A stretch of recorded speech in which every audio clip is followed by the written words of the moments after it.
Имало прекршување на протоколите и недоследности при состаноците во Куманово, по кои градоначалникот и дел од членовите на кризниот штаб добија позитивен резултат на COVID-19, а тоа ги смести во самоизолација премиерот Спасовски, вице-премиерот Османи, министрите Филипчи и Адеми.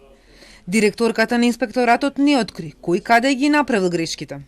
Сите лица морат да се придржуваат кон препораките на Комисија за заразни болести, односно да се придржуваат кон носење на лична заштитна опрема и држење на социјална дистанца. Овој предмет е завршен, предаден во Министерство за внатрешни работи и во Министерство за здравство. Спасовски и Филипче веќе објавија дека остануваат во самоизолација и покрај негативните тестови додека не помине периодот од 14 дена. Истото важи и за градоначалникот на Куманово Максим Димитриевски.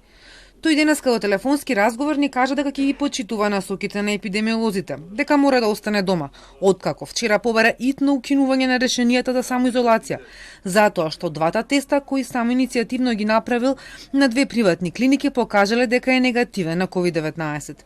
Иста насока добија од директорката на Државниот здравствен инспекторат, која објасни дека решенијата кои ги издава инспекторатот за сите позитивни на COVID-19 мора да се спроведат до крај, пошто епидемиолозите доаѓаат во домот на заболениот за да земат бриз. Решението почнува со датата од денот кога е утврдена позитивноста. Трае 14 дена. Првото тестирање се изведува во домашни услови, односно адресата на која престојува пациентот. Димитриевски во телефонски разговор ни рече дека се уште не добил ни одговор на дилемата. Зошто резултатите се различни? Откако вчера на Facebook напиша дека ги отфрла сите обвинувања околу неговата позитивност, ја на темата мора да се тргне. Но денеска не сакаше да коментира повеќе на оваа тема. Зошто се сомнева и во кого? Ке ги почитувам насоките на епидемиолозите. Немам време за дворски игри, туку целосно ќе се посветам на справување со епидемијата во Куманово. Се чувствувам во добро здравје и немам никакви симптоми. И раководителот на регионалниот центар за управување со кризи Горан Стојановски, кој е член на Кумановскиот кризен штаб, а кој беше првично позитивен, вчера добил негативен резултат и на присуството на вирусот и на антитела. Бара уште едно тестирање преку Центарот за јавно здравје, за да утврди дали е грешно првото, кое покажа дека е позитивен, а за кое се уште не добил резултати на писмено. Не би кажал дека се сомневам.